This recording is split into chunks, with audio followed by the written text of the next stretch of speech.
And the real problem is as a society that we're pushed on the American dream, and we're not taught on how to really achieve it by actually understanding financial literacy. What's going on, guys? Welcome to the Creating Wealth Podcast, where I, Kyle, from Kyle Curtin Real Estate, interview local top dogs in the real estate investing, wealth building, and personal finance industries. Let's build together. What's up, guys? This week's guest on the podcast is absolutely incredible and creating a very large multiple business vision in the real estate investing space. Justin has an out-of-this-world story and an exceptional vision for what he is building. This is the final part of this interview, and there is so much value, especially in this second part. In this episode, some of the big-ticket items that we dig into are how to teach others financial literacy, the necessity of having an open mind, the concept of your one thing, becoming 1% better every day, SOPs and delegating, getting into your flow state, and so much more. There is so much to learn from this episode, and I hope you enjoy. Let's jump right into the episode. So to kind of move on from that a little bit. So Justin, how do you define wealth? You know, if you had to kind of, give like one answer. So I would more so say, how do I define success? I wouldn't define wealth per se. So my level of success for me is where all my assets pay for my liabilities. Simply put, if I have assets that generate me $5,000 a month in cash flow, profit cash flow, then I will, have my liabilities. Say my mortgage payment's $2,000. Say my car is $500. My food, insurance, all my other bills equal $5,000. As much as I'm getting in profit, where I can kind of live essentially for free based off my residual income coming in.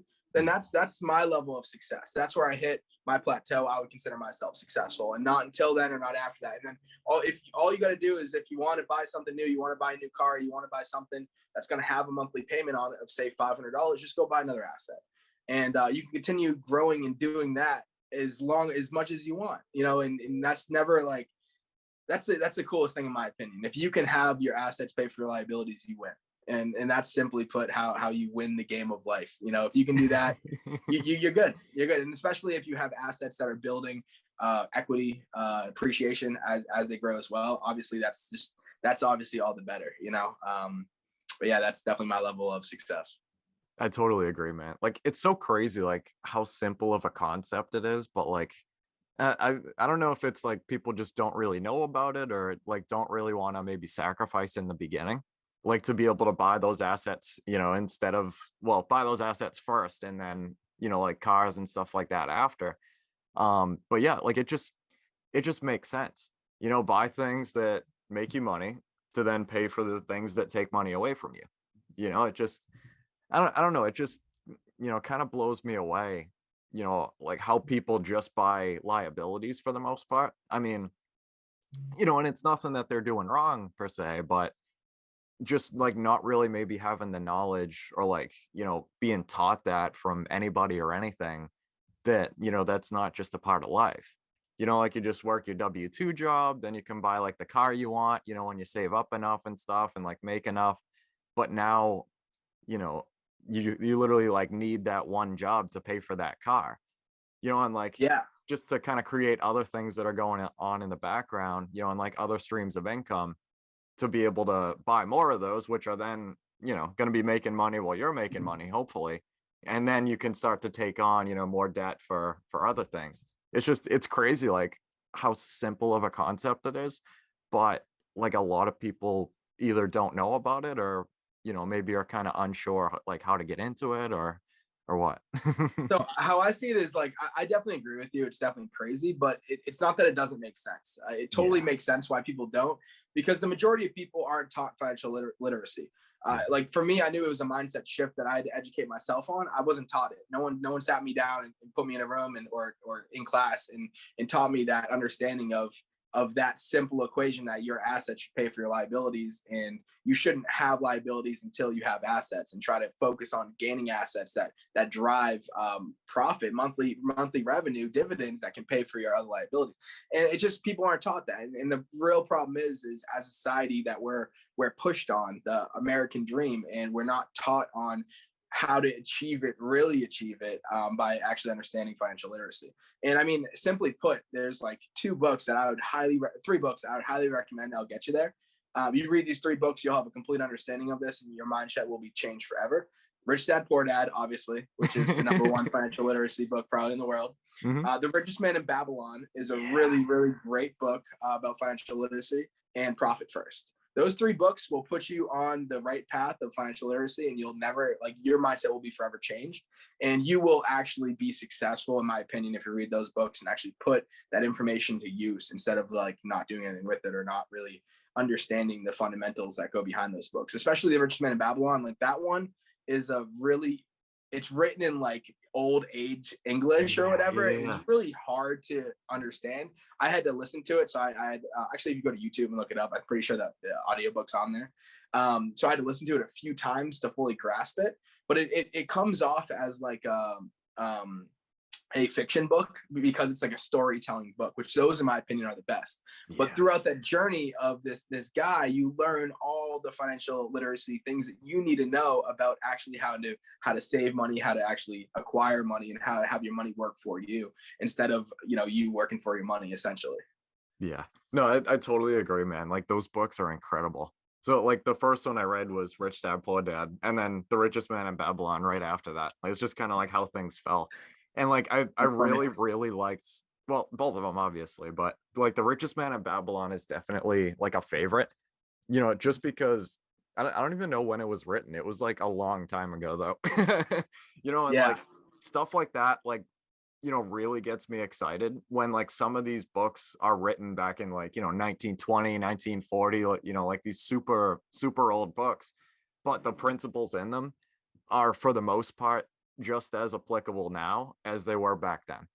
And like, especially like the story and stuff too, and like the 10 rules in there, man, like it's something else. And it's a short book too, but it's like so valuable, you know what I like.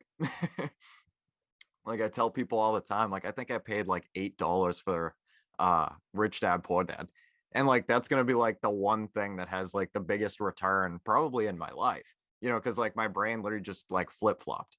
Like you read that book and like you turn into a different person.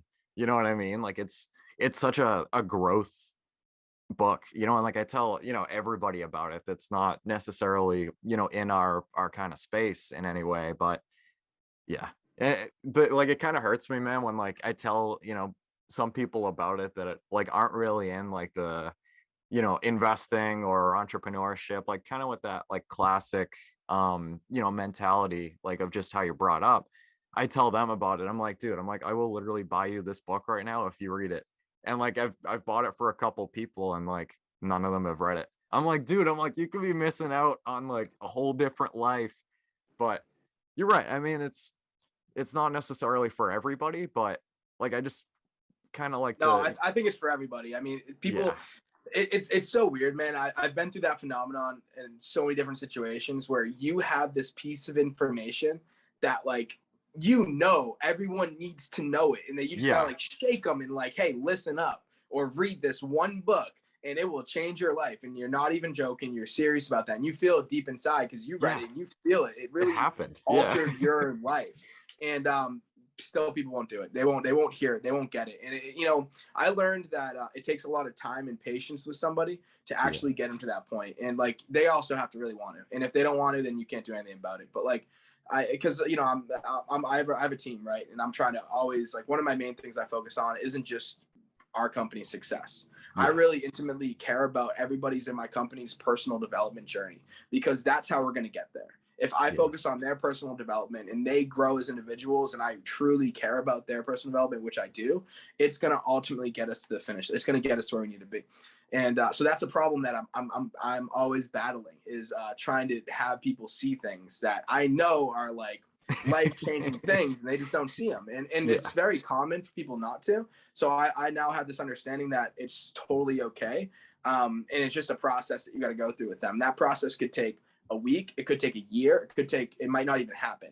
And just having that fundamental understanding of that and knowledge of that, it's like makes it okay now. And I'm like, all right, I accept that people aren't going to hear things right away, and if they got to want to hear it and then you got to tell them it a couple of different times in a couple of different contexts, and you got to show them it. And that's the only way to get them there. And that's just now I'm okay with it. If they want to learn it, cool. I'm going to push it on them. I have a couple different ways to do it. And if it still doesn't work, it is what it is. Yeah, that's really interesting, man. I haven't really thought about it that way before. Like it's and even to your point of like, like if somebody doesn't necessarily like want to learn the information and like isn't like the most open to it, like just to kind of accept that. And like that's something that like I definitely haven't really learned yet, I guess. Like just because like you said, like I've seen how it's worked on me and like, a lot of other people around me. And I'm like, dude, like, and like it kills me sometimes, like, how some people talk about money and stuff. And like, you can just kind of see the solution. I mean, like, I guess from our angle, just from like being in these kind of environments all the time, like it's just kind of our mindset, like that's been built up, just from having conversations and, starting companies, like reading, like listening to podcasts, like it's just kind of what we're used to.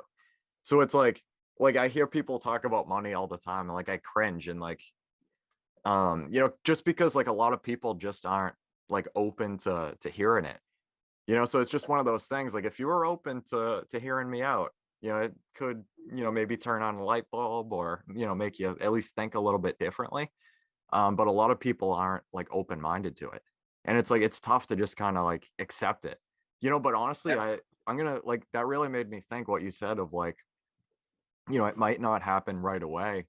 And even like, to show them different concepts in different ways, cause like everybody thinks differently, so maybe like trying to explain it one way isn't going to do the trick for somebody, but maybe like showing them in a couple different ways could still like maybe teach them that concept or that lesson, like in the way that they're, kind of wired, Yep. and I don't know, that's going to keep me thinking like, like how so when it comes down to like trying to coach, mentor, and train people, or like you trying to get something across to somebody like that, like you really got to understand human psychology on a pretty deep level. You got to understand how people minds work, and like think back to you when you didn't know that information, like where was your head at? How would you actually consume it? And how did you consume it? What made you want to pick up that book that one time? Or what made you want to turn on that podcast? And, like you got to kind of stem back and think back to, all right, so it was a shift for me at one point. Right. Yeah. And that shift can happen for anybody at any point in time. And it is like a shift.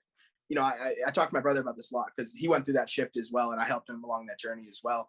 And he has the same thing too. And he's like, man, I want to teach people this stuff, but, they don't listen. They don't want to get it. They don't like care. And I'm like, man, like, I understand. I'm there. That happens to me day in and day out. Like that's a part of the journey of like really trying to help people. And, one thing I do on my team that helps me is I have people take DISC profiles. So a DISC profile is going to tell you essentially what motivates somebody, who they are inside and out. If they're a driver, if they're like really just who they are, right? And this is going to tell you how you can teach them. Without knowing this, though, you might if say like you're a driver, you might teach them as a driver, but if they're not a driver as well, they're not going to take that. And they're not going to listen to it that way, right? And this is a huge thing in sales. If you got to know your client, you got to know who you're talking to, you got to know who you're trying to educate, and you got to be able to communicate the message effectively in the manner that they can actually receive it. And everybody receives things differently, but typically they'll receive it based on their who they are as a person, right? So if they're a driver, if they're there's three other ones I'm blanking on them though. Analytical. So obviously analytical, they got to know the numbers behind things. If someone's a driver, that they you got to talk direct to them. You got to show them exactly what it is. You can't beat around the bush. And then the two other ones, you got to know these different traits, and you got to feel out who they are, and then you got to be able to present the information across in that direction. Yeah, it's really funny you say that actually, because like I was driving somewhere last night and I had one of like the Biggerpockets episodes on when I was driving, and they were talking about the DISC profile. So I actually like looked it up, on Google, and I'm going to check it out. Cause like, I've never actually like taken one before. And like, I hear it once in a while, I'll be like, oh, I took the disc profile, or like, I had my team take this. I'm like, oh, okay. And I heard it yesterday and it clicked. I was like, all right, I'm going to do this, just to kind of see, that different perspective, and see what it comes up with, and see what happens. It sounds pretty interesting though. It's really cool to understand more about yourself too. Like, you know who you are, right? But when you take one of those exams, it kind of tells you a little bit, it tells you what you know about yourself, but also a little bit more deeper and intimate. And then also, if you know someone else and they take it and you read the results and you're trying to help them in a certain way, like, you're really going to understand their true motivations, the true things that are going to help and push them along that finish line of whatever you're trying to do with them. So dude, I've taken tons of those exams just about myself, just to try to learn, because the more you know about yourself, the more you're going to be able to teach yourself things, the better you're going to be at personal development. So yeah, dude, if I was you, I'd be taking those all the time, because, mine change a little bit too. They're not supposed to, but mine change up a little bit every so often. I've taken them up when I was in college, and they're different than they are today. I just have my mindset changes. Maybe, I don't know, who I am changes. And that, how one of my favorite quotes is, I'm a different person than I was yesterday. And that leaves everything off the table. So what I said yesterday, I can now change my opinion on things. I can now change who I am completely. When I find something that I was wrong with, now I'm super okay with being, all right, hey, I was wrong. That's awesome. Now I know what might be right now, and trying to always continuously have the open mind, no matter what. Having that mindset of I'm a different person than I was yesterday leaves everything open on the table, and leaves you always open to learn information while you're having conversations, instead of being objective on a certain point. Because, if you think about it, all the information that you have in your head was the majority of it was given to you from somewhere or some way, right? Yeah. Some of it is obviously like your thoughts of actually like your conception of what was received to you and perceived, like your perception of it. But most of it was given to you. You read something, but where was it from? If you think back to why do you have a strong thought on something, where was that information given to you from? Where did you actually learn that? Half the time it's from an uncredible source. And even then, like, what's credible? Everything's up to interpretation at the end of the day. So, it's just very interesting. Another book here is How to Win Friends and Influence People by Dale Carnegie. That's definitely top 5 favorite books. And that teaches you the ability to actually have a conversation and actually be able to benefit from conversations versus, having a conversation, debating an opinion you have on something and not even listening to the other person.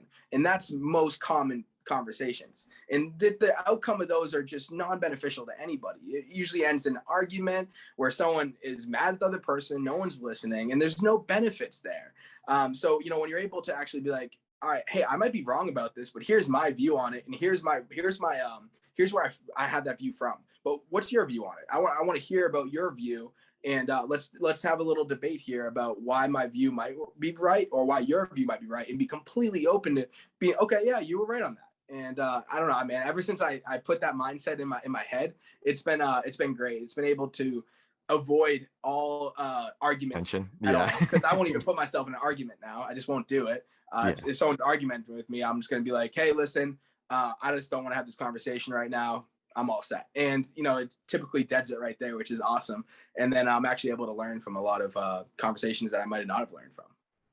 I can imagine that's a really good point, man. Like, I feel like that's kind of something today is like a lot of people just aren't open-minded to like others' opinions, and like, I feel like it's, the general, like, I guess mindset today seems like it's more on the, within the lines of like, either I'm right or you're wrong, or like, it's, there's no like middle ground anywhere. It's just like, I'm either, right or I'm not, and like, I don't know, it's just kind of tough, because like I feel like it's a lot harder than it should be, like, to find somebody that's more on the open-minded side, and just has that like, eagle eye view of the conversation, and, not trying to like push anything in like either direction, or, it's, yeah. it's a breath of fresh air when you're actually having a conversation with someone that's open-minded, for sure. It is. I really try to promote that in my circle and my people that I'm with on a regular basis, that, we don't have any arguments like ever. We'll have debates, and we'll have, good debates, but they'll be completely open-minded, and we'll check each other if they're not, and we'll hold each other accountable if they're not too. And like, and it's been great ever since we started implementing that, because actually we're having very high level conversations on a regular basis that aren't opinionated based. And if they are, like, it's with good value. Like, people come with good resources, but like, I got this from this. This is a good, credible source because we're going to check each other now, you know? Yeah. No, I like that a lot. I might have to read, How to Win Friends and Influence People again. Yeah, man. Honestly, I should get another read in there too. But I probably read that book like 5 times now. But that one is the most like life-changing in terms of like communication, learning and like communication, and just like having friends, building relationships on a high level, you know? Yeah. That's one of those books, actually, along with like Rich Dad Poor Dad, and I think The Richest Man in Babylon, but or The Poorest Man, and I don't know, I forget, but but yeah, like just one of those books that like I try to read at least once a year, just to kind of like refresh and make sure that those values and those lessons and stuff like that are still apparent, and pretty much just to kind of refresh. But yeah, I mean, that's an extremely valuable book, and a lot of really crazy stuff in there. Yep, definitely. Yep. So Justin, let's see here. Ooh, what is something that you thought about business, networking, or wealth creation that has changed as you went along? Yeah, so I'll touch on like real estate a little bit, just because I had a major shift in terms of like wanting to acquire real estate. So, when I built Home Point, and, obviously I wanted to build it so I could buy properties, I could acquire properties, because that was my vision, right? Yeah. And along that path, I learned more about like syndications and stuff like that. And it really had a huge mindset shift, because I could buy 100 properties, 100 doors per se, one by one, buying one property, then the next one, or I could just go right in and buy 100 properties off one deal.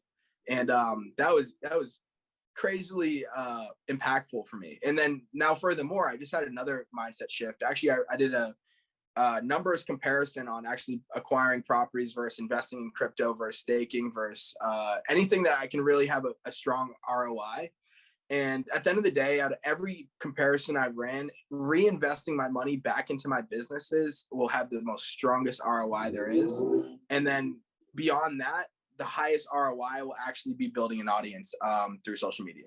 That will be the number one most valuable thing I'll have in terms of return on investment out of everything, out of buying properties, about building companies, about investing in the stock market, investing in cryptocurrency and staking in cryptocurrency, about flipping NFT, any of that stuff, any of it, like building an audience online will be the number one most thing I've ever built in terms of ROI based off my calculations, which is a huge mindset shift, because I came into this with mindset where, all right, real estate's going to be the biggest ROI.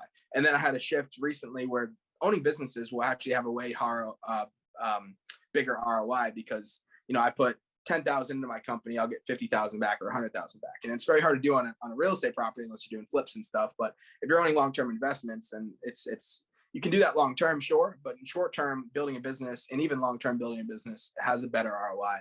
And then furthermore, social media is going to wipe them all out of the water. So that was a huge mindset shift along my journey that I've had. But I don't know. Like I said, man, I'm a different person than I was yesterday. My mindset changes all the time, and it's always continuously improving.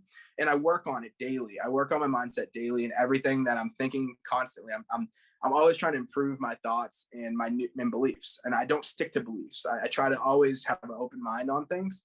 And when new information comes in, I try to really be open-minded about it and take it in as it comes, and being very flexible and open to changing as I go. I'm not stuck on anything. I'm stuck on a few core values that I have as an individual. I'm stuck on a few things I want to do in terms of vision. But at the end of the day, it's all open to pivot and change along the journey, and none of it's staying. Like if what I'm telling you today about what I want my vision to be, tomorrow I wake up and it's something new, that's completely fine. I'm not attached to it by any means. Yeah. All I know is, like, even if I got into real estate, if I woke up tomorrow and I said, you know what, I don't like real estate anymore, which is not going to happen. But if it did, I wouldn't even care. And the reason why I wouldn't even care is the information, education that I've learned along my journey is going to bring me in any industry that comes to follow.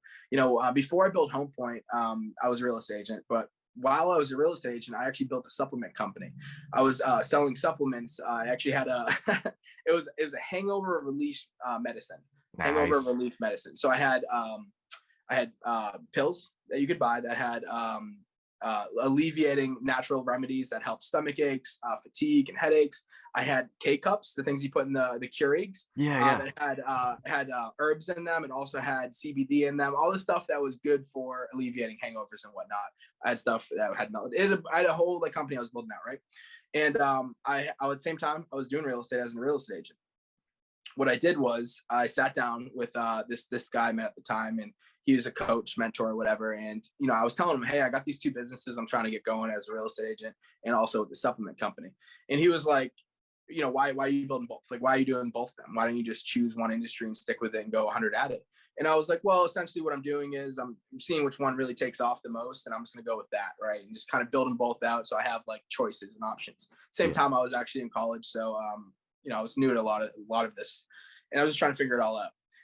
And what I found was that in one of my businesses that I was building out, it was actually another business, a marketing company I was building at the same time. In one of my businesses that I was building out, what would happen was I would hit a roadblock.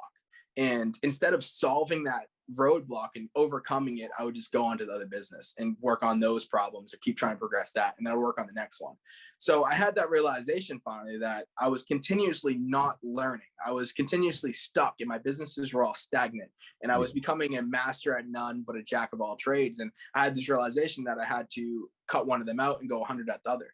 And once this happened, once I made that decision, I said, all right, I'm going to drop the supplement company. I'll pick it up maybe one day, but I'm going to go 1,000% in real estate, and I'm going to become the best real estate agent ever. And that's what I did. And I thought at first I was quitting.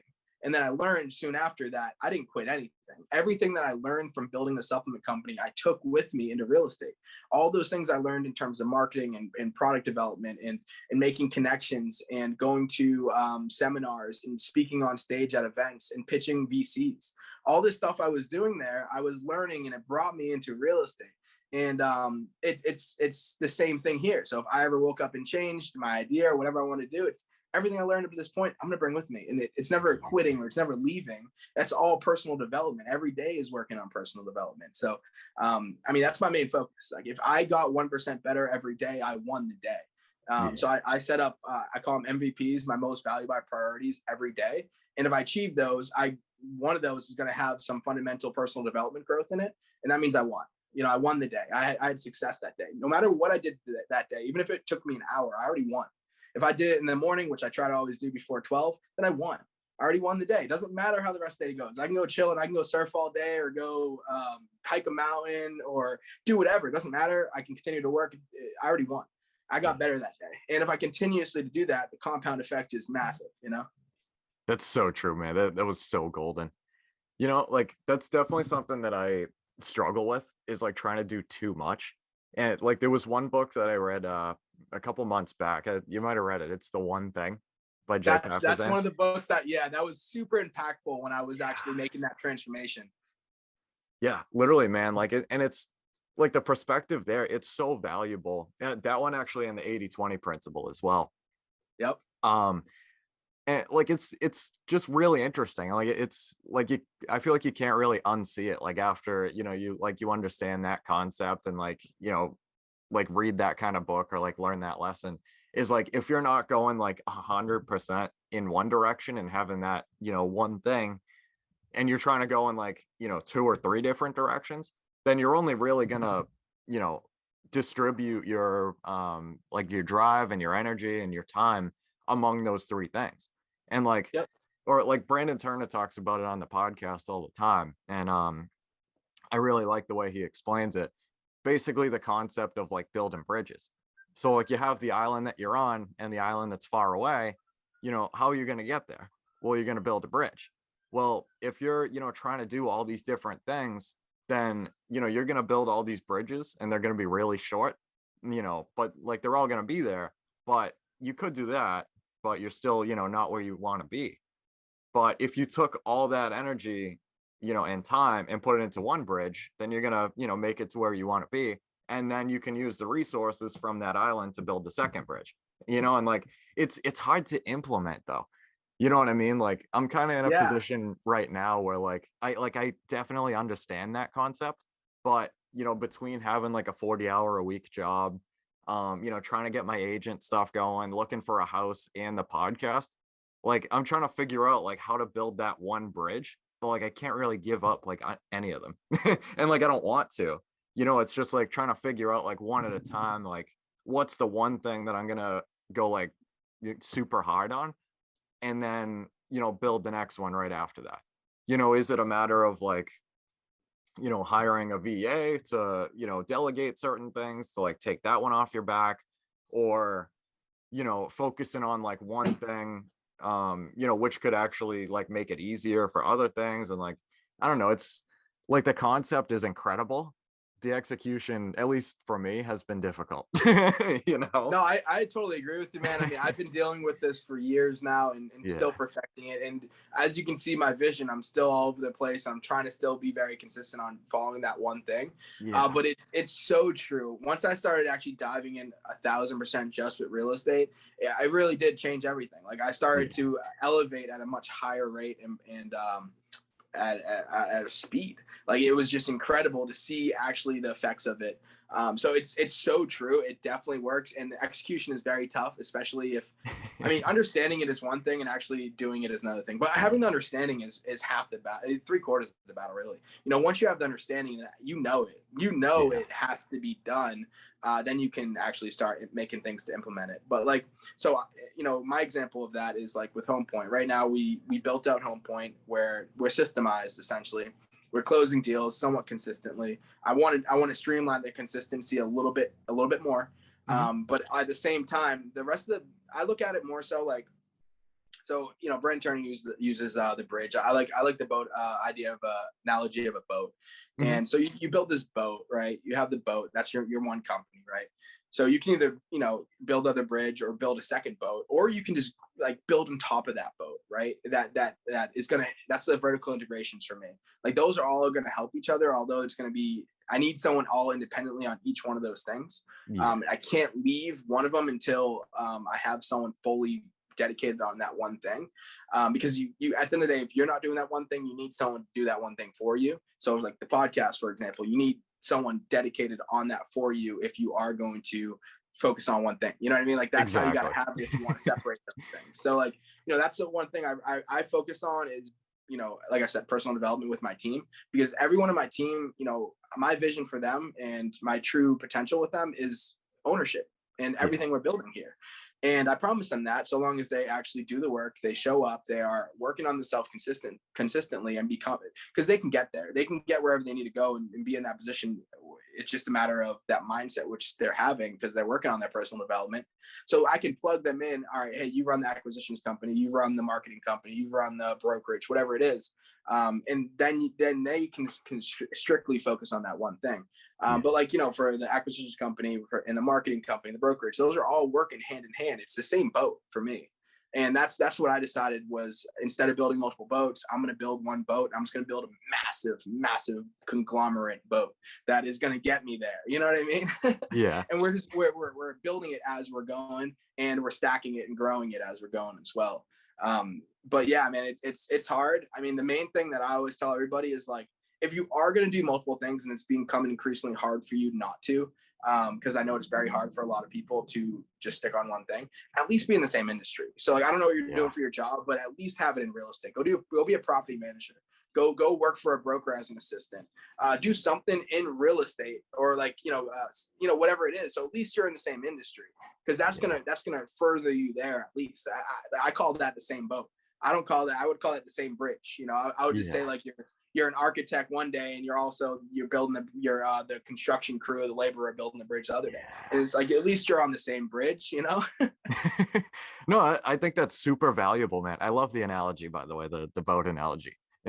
But no, yeah, that's a really interesting perspective, and like just to really like centralize in on the real estate and just keep everything in.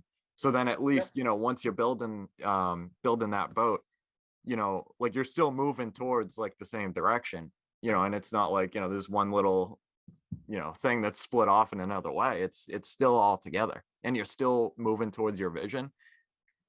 a little bit more efficiently than, trying to like most of the way do one and like do one a little bit. And, it kind of kills like the one thing a little bit because now it's two things.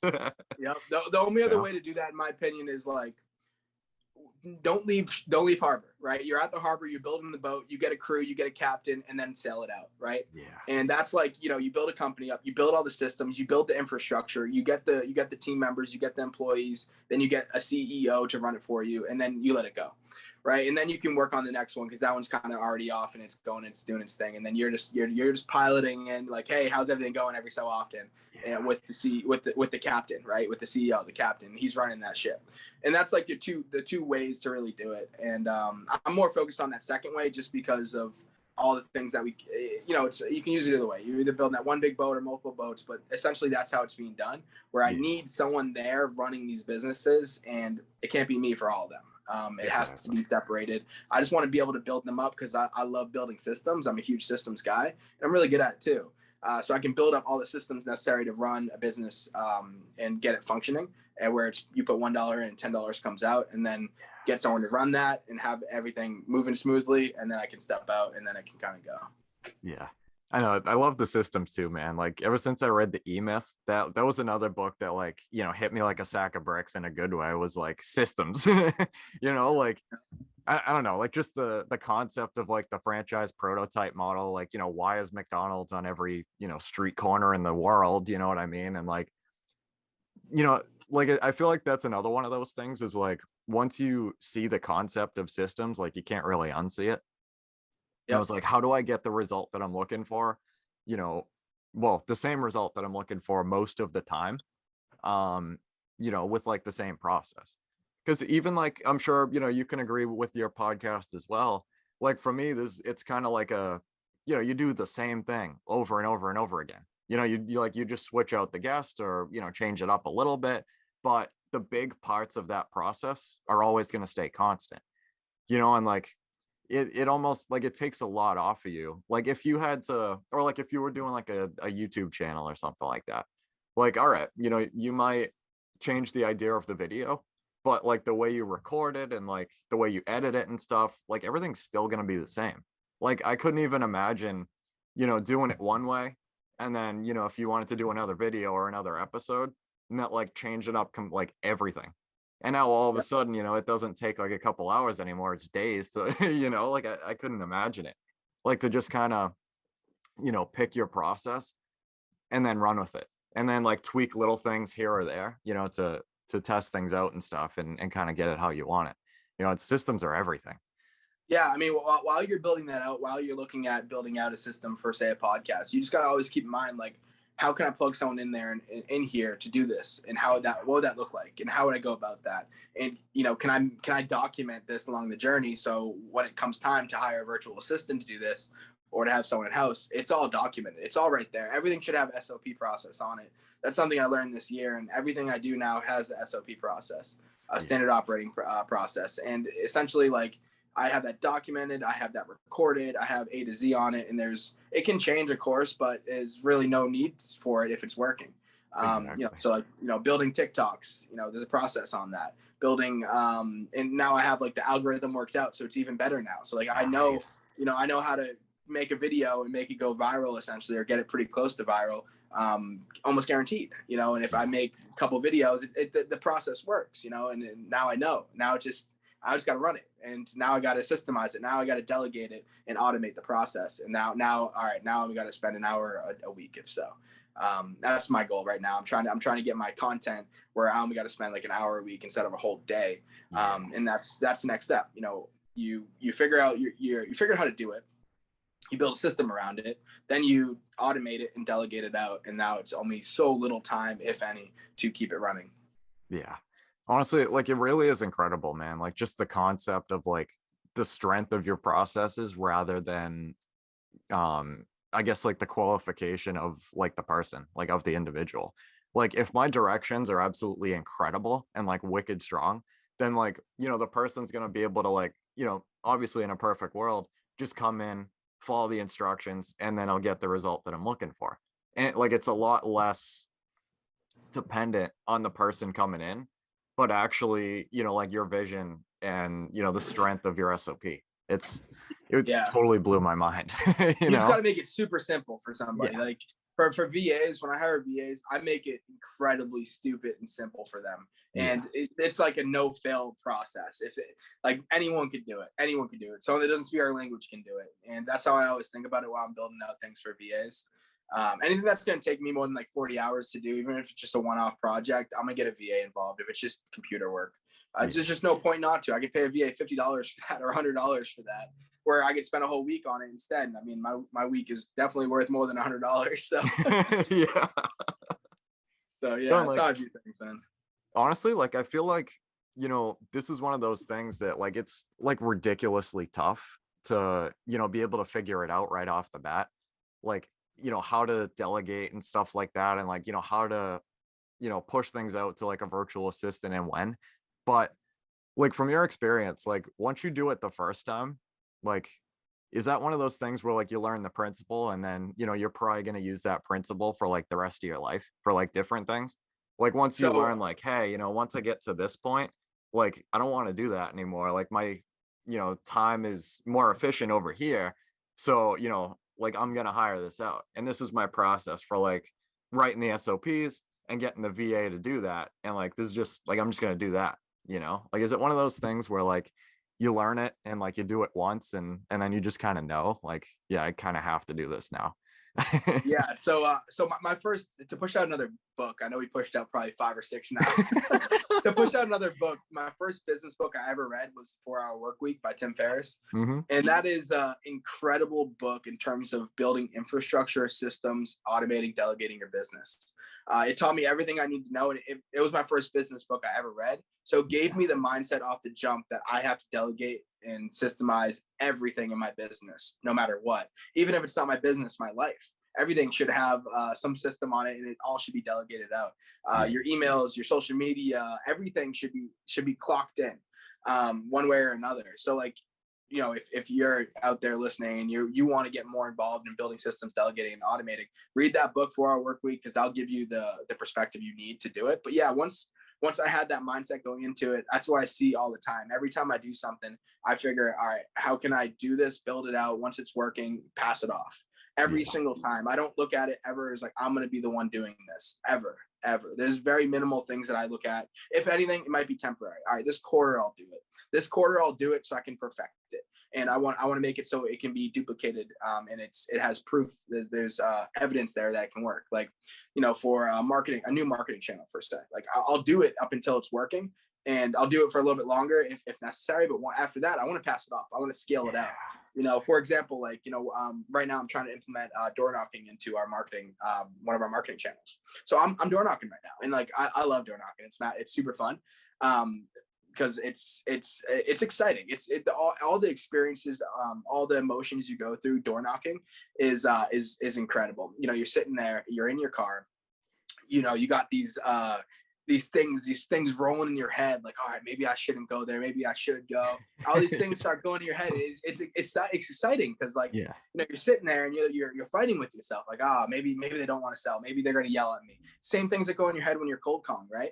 Yep. And now I know, like, all right, now I got to be the ones that kind of handhold and kick my agents out of the car so they don't have to go through that alone, right? Because that's something that is hard to go through alone. Unless you have crazy willpower, you're not going to be the one to do that. So right now I'm door knocking, and I'm going to build out the process to make it super, super simple for someone else to go out and door knock. And I want to build a list of people or a system to grow that marketing channel out, because I don't want to be the one door knocking. It doesn't make sense for me to door knock. It makes sense for me to build out a system for other people to door knock and generate leads, then pass them off to the company. And then my acquisitions managers, which I also built the role for and built that out, can take those leads, convert those to deals or appointments or to offers. And then my disposition team can take over from there, which again, I sat in, I built out, and also delegated that role to somebody, which actually is me right now. But I'm building that out for someone right now, where they can take in and disposition that process as well. So like, that's how I look at everything inside my company, marketing channels, positions in the company. Every hat that I wear, I look towards, like, every time you put on a hat, your mind has to change. And when that happens, you have a huge gap in time where you're thinking about one thing, now you got to think about the next thing. And for a new business owner, you're wearing multiple hats. As a real estate agent, for example, you're doing lead generation, you're doing the marketing to generate the leads. You're having these conversations with homeowners one way or another. You're meeting with the homeowners. You're putting in offers. You're showing them properties. Then you have a property under contract. You're going through the process of closing on the property. Now you have a listing. Now you got to market the property. All these different things are different hats that you're wearing.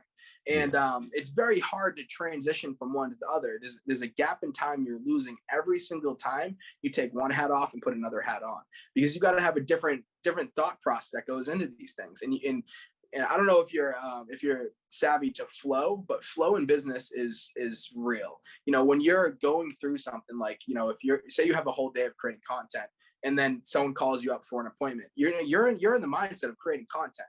Yeah. And then now this person wants to talk to me about actually going on an appointment and talking about their house and stuff. Now I got to transition my head completely to get there. But I'm really just thinking about social media. I'm thinking about this. My mind's not in there. So what I've done to really do that is obviously delegate out these roles and delegate as many hats as I can, so I don't have to wear as many. But also I have days of the week that I specialize in different things. Like I said, I have a whole day dedicated to content creation, and that's all I do that day. I mean, there's some things that will come up there and there, but realistically my head's in the game, and that's all I'm doing. I'm focusing on creating content. I'm focusing on writing scripts for content. I'm focusing on shooting podcasts, editing podcasts, whatever has to do with content. That's my day. My head's there all day. I wake up in the morning. All right, content day. It's easy now, so now it's not, I'm spending an hour a day creating content. Then I'm spending 2 hours cold calling. And then I'm spending an hour following up and all these different things. Like this is where it's tough for your brain to transition. You're not in flow anymore. If you are, it takes 15-20 minutes of that task to get back in flow, which is a waste of time. All that time is you're not fully in the game. That's such a huge lesson, man. That's definitely something that I struggle with right now, is like I haven't figured out the concept of like saying no yet. So, that'll be the thing is like, I'll go to work, 40 hours a week. And then after work, sometimes I'll have like a podcast or something, or, want to do whatever. And then all of a sudden, like something comes up during the day, like a phone call or something like that, or like connecting with someone that I'm like, oh, I can squeeze them in right then. And then like it throws off everything. But like, that's my thing is like, I haven't figured it out yet, and like, I don't know. You know what I mean? Like, I totally understand what you're saying, like with the flow, because there was to throw another book in, there was a book called Limitless by Jim Quick. That one's a wicked good mindset book. If you haven't read it, I highly recommend it, guys. But it talks about that concept, of getting that flow. And the same thing, like once you get distracted, it could be like exactly, 20 minutes, 25 minutes to actually get back in it and like, just be wired like just for that. And like if you keep getting thrown off, which is something that I definitely haven't figured out yet, like you're not really in that state of flow to get that one thing done. And like it's such a powerful concept, like just to be in flow. And like then when you get distracted, or like if like there's a notification on Instagram or something, like now all of a sudden I'm thrown off. Oh, you got to turn all your notifications off on social media. That's one thing you got to do. Yep. I don't have any. I've my only notifications are on for Gmail. That's about it. And then I have like motivational things that come up too, but that's all good stuff. But email, like I kind of have to respond to those. But I honestly, realistically, if you read 4-Hour Work Week, you should have hours in the day where you check that, and that's it. But like with real estate, obviously it's tough.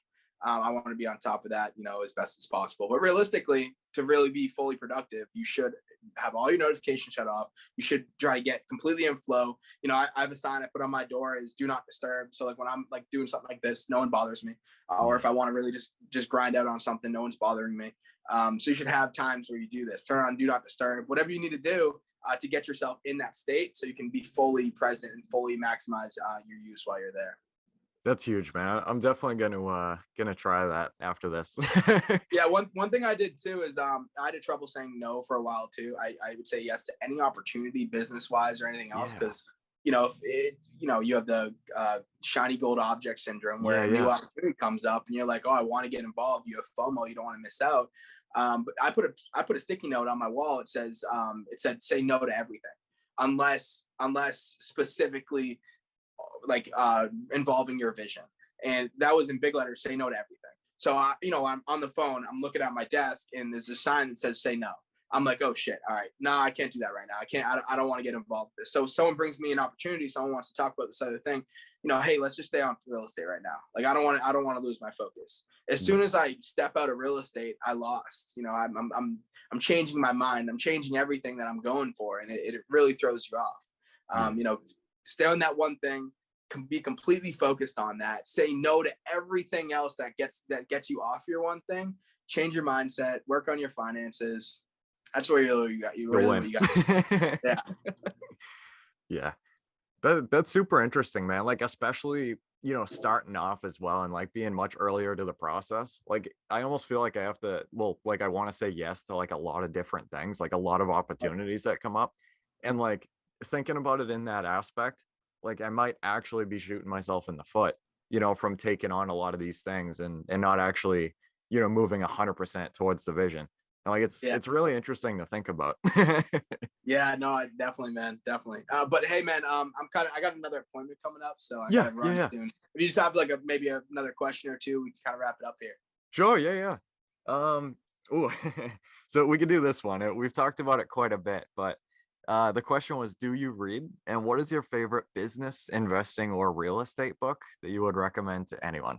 If you had to pick one. We definitely hit on that heavily in this podcast. See, it's hard because I wouldn't recommend any single book to anybody. Yeah. I only read very effectively and presently. I don't even read full books most of the time. I read just chapters most of the time. When I'm working on something intimately in my life where I'm trying to solve or I'm coming up with a lot of roadblocks on, I'm going to research heavily what books and what chapters in the book is going to provide that solution.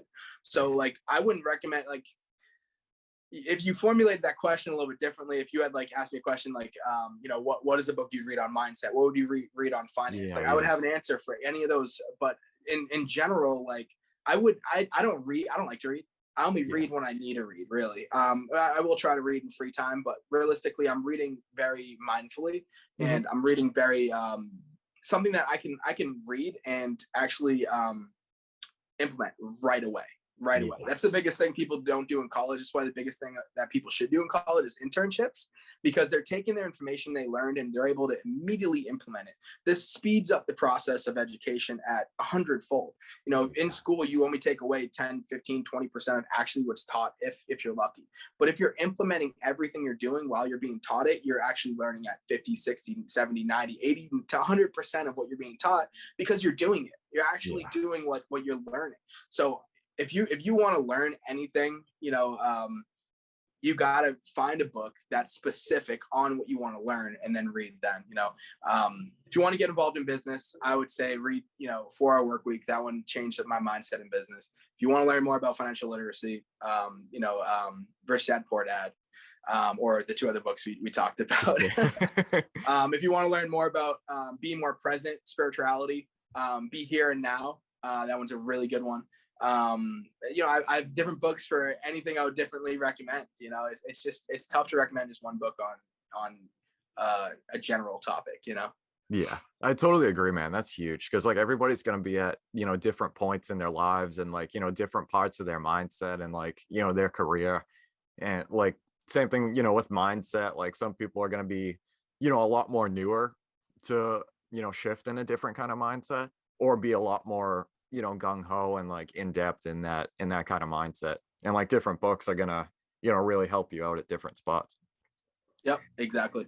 But yeah, Justin, thank you so much for coming on here, man. I could talk to you for a very long time. Of course, Kyle. Yeah, man, thanks for having me. It's been great. I'm always glad to share my story. I enjoy doing it. I love helping, educating, and teaching other people. So I hope the listeners out there got some value from this. So, man, I really appreciate you having me on. 100%. So we're on like social media and stuff. Can you and the company be found? How can you be contacted? Yeah, man. So if you go to Linktree/wholesaling, Linktree.wholesaling, if you guys know what Linktree is, pretty much you can reach everything from there. If you want to find me on Facebook, just look up my name, Justin Dion. It might be, if you're looking up facebook.com/Justin Dion RE. Instagram's probably the same, Justin Dion RE. If you want to look at my company, we're pretty much sell to Home Point everywhere. The company is called Home Point LLC, sell to homepoint.com. But yeah, they're realistically where you can get, I have scripts in there. I have possible contracts you could use. I have coupons to different resources, my social media platforms, realistically all in that Linktree/wholesaling. Awesome. Thank you so much, man. I'll link all that stuff below. Awesome, man. Thank you so much for having me. I appreciate it. All right, guys, that concludes our Creating Wealth podcast episode for today.